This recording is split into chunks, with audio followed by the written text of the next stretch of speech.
Bom dia, aqui é o pastor Valdecir Moura, em nosso encontro matinal para usufruirmos do privilégio de estarmos na presença de Deus, iniciando o nosso dia. Louvamos ao Senhor pelo fôlego de vida, pelo ar que respiramos, pelo cuidado do Senhor e o amor dele derramado em nossos corações. Louvamos a Deus pela presença do Espírito Santo em cada um de nós, sabendo que ele nos consola, nos conforta e nos dirige. O Senhor, ele nos garante o sustento, a provisão, a proteção, o amparo, o perdão e a salvação. Como é maravilhoso iniciarmos o nosso dia na presença de Deus. Eu quero convidá-los a lermos a palavra do Senhor no livro de Gênesis, capítulo 1, e o versículo 31, que diz assim: E viu Deus tudo quanto tinha feito, e eis que era muito bom. E foi a tarde e a manhã o dia sexto. Meu amigo, minha amiga, meu irmão, minha irmã, eu quero refletir com você neste dia chamado hoje sobre a importância de vencermos os maus pensamentos. Porém, acabamos de ler na palavra de Deus que tudo que Deus fez era bom. Então, por que nós enfrentamos maus pensamentos? E é isso que nós vamos pensar juntos nesta manhã. Porque o segredo para afastar os maus pensamentos é olharmos para o sacrifício de Cristo em favor da humanidade e reconhecer o senhorio do Senhor Jesus em nossas vidas. E assim direcionar a nossa mente às coisas de Deus. E quando nós ocupamos a nossa mente com a palavra de Deus, buscando entender e obedecer a sua vontade, que é boa, perfeita e agradável, nós alcançamos a capacidade de controlar e vencer os maus pensamentos que atacam a nossa mente. E assim, podemos afastar os maus pensamentos, porque cremos no Senhor Jesus Cristo e o amigo conselheiro, o Espírito Santo, habita em cada um de nós. Porém, meu amigo, minha amiga, meu irmão, minha irmã, existe uma batalha espiritual que é travada justamente na nossa mente.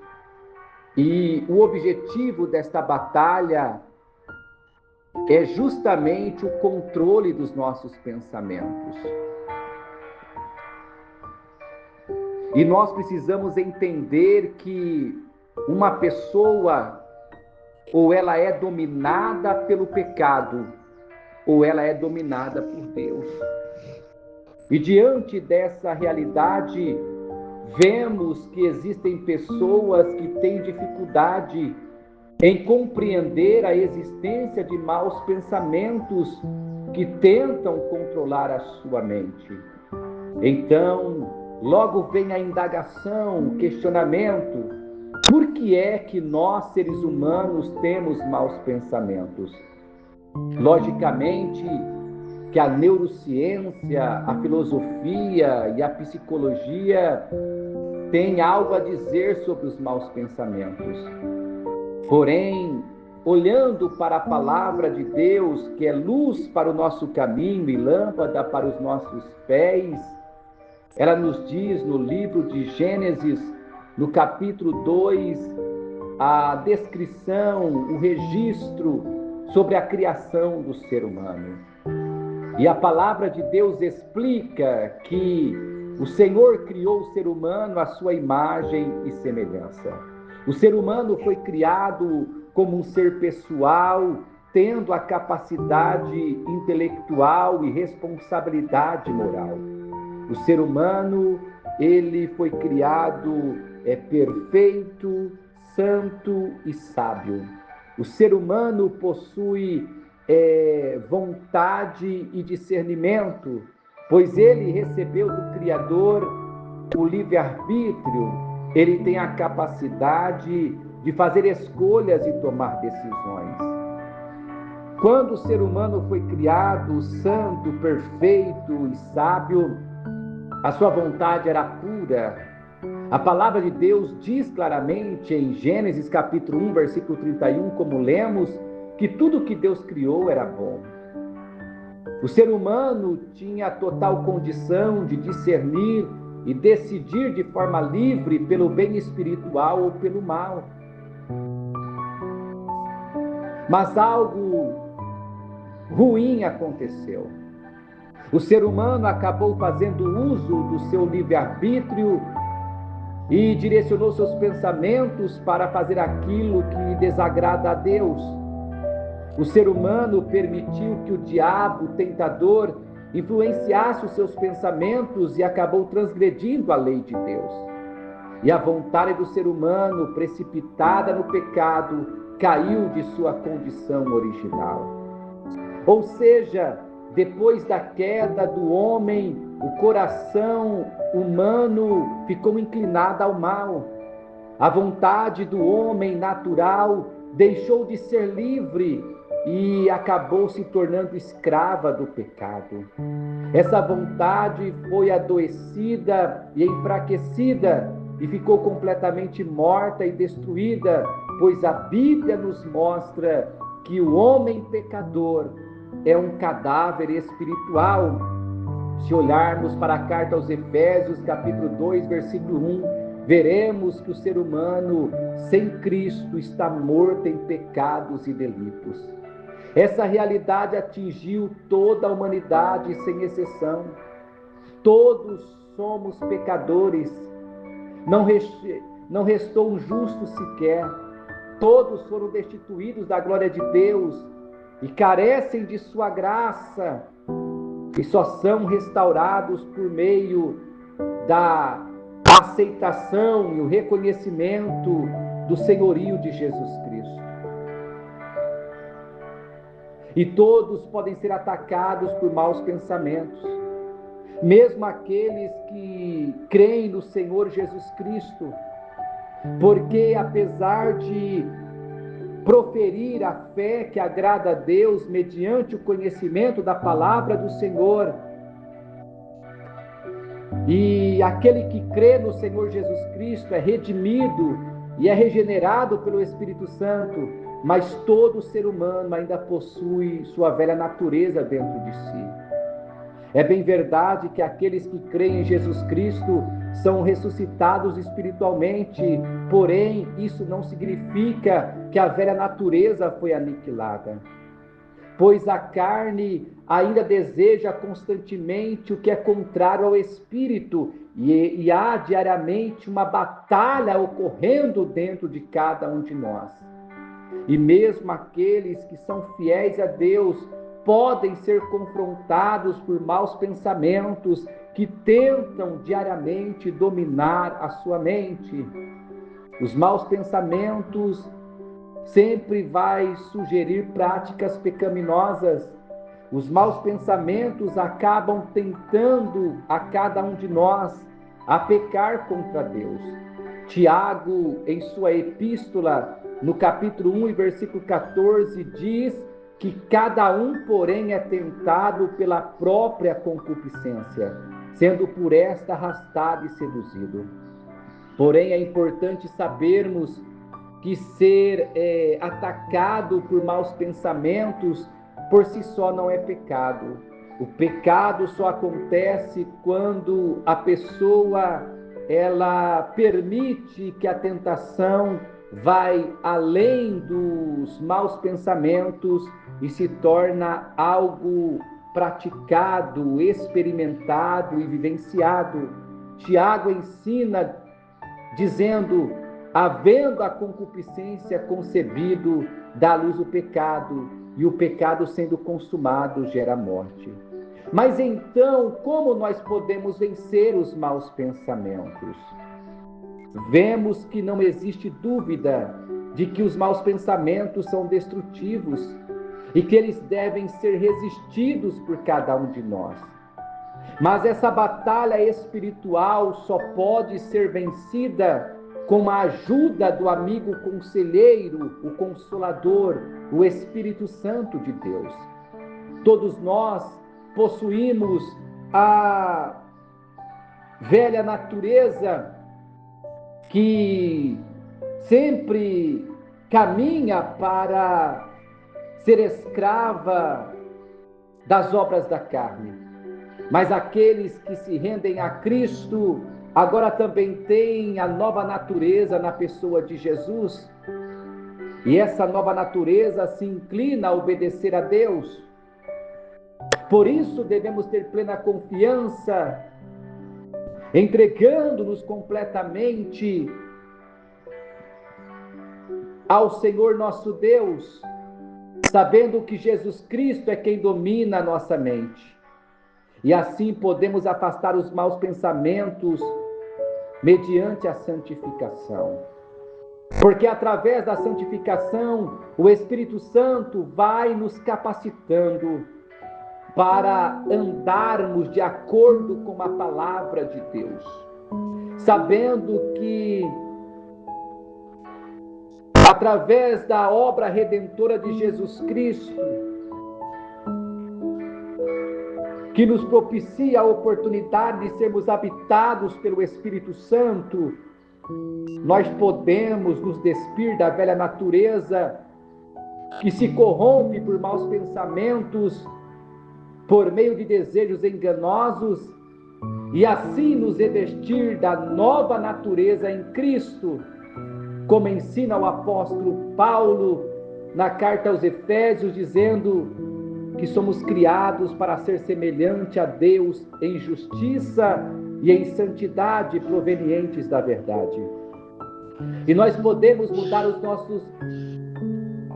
nossos pensamentos, filtrando os maus pensamentos, através de uma mudança de pensamento, uma metanoia. O apóstolo Paulo, ele ensina na carta aos Efésios, capítulo 4, versículo 23, que nós precisamos ser renovados no modo de pensar. E o melhor modo de afastar os maus pensamentos da nossa mente é pensar nas coisas que são de Deus. Na carta aos Colossenses, capítulo 3, versículo 2, está escrito: pensai nas coisas que são de cima e não nas que são da terra. A Bíblia ainda nos diz que é possível vencer os maus pensamentos buscando a paz de Deus. Na carta aos Filipenses, capítulo 4, versículo 7, Paulo enfatiza: e a paz de Deus, que excede todo o entendimento, guardará o vosso coração e a vossa mente em Cristo Jesus. Meu amigo, minha amiga, meu irmão, minha irmã, a paz de Deus não apenas nos guarda concernente aos ataques externos, mas também nos guarda dos ataques internos. A paz de Deus nos protege de nós mesmos, nos protege da nossa carne, da nossa velha natureza. Na carta aos Filipenses, capítulo 4, versículo 8, temos um direcionamento para afastar os maus pensamentos. Pois a palavra de Deus diz: finalmente, irmãos, tudo o que é verdadeiro, tudo o que é respeitável, tudo o que é justo, tudo o que é puro, tudo o que é amável, tudo o que é de boa fama, se há alguma virtude e se há algum louvor, seja isso que ocupe o vosso pensamento. Porém, toda essa estratégia que a palavra de Deus nos dá não pode ficar apenas no campo dos pensamentos. As coisas de Deus devem dominar a nossa mente. E esse domínio de Deus sobre a nossa mente precisa ser traduzido em ações práticas e concretas. Porque o afastamento dos maus pensamentos e o pensar em coisas espiritualmente boas não pode ser o fim de um processo existencial, mas precisa ser o início de uma vida de obediência a Deus. Nós podemos até mesmo ser afligidos por maus pensamentos, porque nós estamos ainda num estado imperfeito, vivendo neste mundo, e há uma batalha em nossa mente que ocorre diariamente, e que muitas vezes nós erramos e entristecemos o Espírito Santo, mas nós não podemos permitir sermos escravos do pecado. Nós não podemos ficar satisfeitos em ser abatidos por maus pensamentos. Precisamos buscar andar com Deus diariamente, compreendendo que quem domina a nossa mente é Jesus Cristo. E aqueles que se renderam a Cristo, que creem nele, são redimidos. E redimidos em Cristo, a nossa mente não é cauterizada e nem insensível à justiça e à verdade. Mas quando estamos em Cristo, possuímos a mente de Cristo. E ter a mente de Cristo quer dizer que precisamos andar numa união diária e plena com Deus. Ter a mente de Cristo implica, na verdade, de que os pensamentos de cada um de nós precisa estar conectados com a vontade e o propósito de Deus. E dessa maneira, somos capazes de olhar para a cruz de Cristo e enxergar a velha natureza crucificada nele. E mesmo que enfrentemos tribulações, sofrimentos, aflições, dores e maus pensamentos que tentam a todo tempo dominar a nossa mente, a nossa vitória já foi garantida na pessoa de Jesus Cristo. E a nossa velha natureza, ela está subjugada na cruz. E nós não somos mais inimigos de Deus, mas somos amigos de Deus, se cremos em Jesus Cristo. Portanto, que nesse dia chamado hoje, nós venhamos ocupar a nossa mente com a palavra do Senhor, resistindo os maus pensamentos, sendo obedientes a Deus. Oremos neste momento. Pai querido e amado Deus, obrigado pelo presente da vida e pela oportunidade tão sublime de estarmos diante de Ti em mais uma manhã. Obrigado pelo ar que respiramos, pelo fôlego de vida, pela saúde. Obrigado pela existência e pela Tua presença em cada um de nós. Obrigado pelo pão nosso de cada dia. Obrigado pelos nossos familiares, parentes, amigos e irmãos em Cristo. Obrigado pela Tua palavra, que é o nosso guia diário, que é o manual de uma vida perfeita, que é a luz que nos direciona, que é o alimento que abastece a nossa alma e fortalece o nosso espírito, revigorando o nosso corpo. Obrigado pela vida de cada um dos nossos amigos e irmãos que juntamente conosco iniciamos o dia em Tua presença. Ah, Senhor, que a nossa mente seja um ambiente propício para o enchimento do Espírito, que a nossa mente seja o campo para a manifestação da glória de Deus. Resplandeça sobre a nossa mente a Tua luz, dissipando todas as trevas. Dá-nos sabedoria de Deus para instalarmos filtros de sabedoria mediante o conhecimento da Tua palavra, para não permitirmos sermos dominados pela velha natureza, mas que a nossa mente seja plenamente dominada por Cristo e que possamos vivenciar o melhor de Deus em todas as áreas do nosso existir. Que a nossa vida seja para a Tua glória e para o Teu louvor. Abençoa o nosso dia, Senhor, nos dando a Tua direção, que possamos em Cristo sermos fortes o bastante para resistirmos os maus pensamentos, ocupando a nossa mente com a palavra de Deus, tendo inseríveis em nossos corações os Teus princípios, valores e a cultura do Teu reino. Abençoa a cada um de nós e as nossas respectivas famílias, que tenhamos todos um dia abençoado, no nome de Jesus. Amém, Senhor. Deus abençoe a todos, que tenhamos em Cristo um dia extraordinário. Um grande abraço e até o nosso próximo encontro.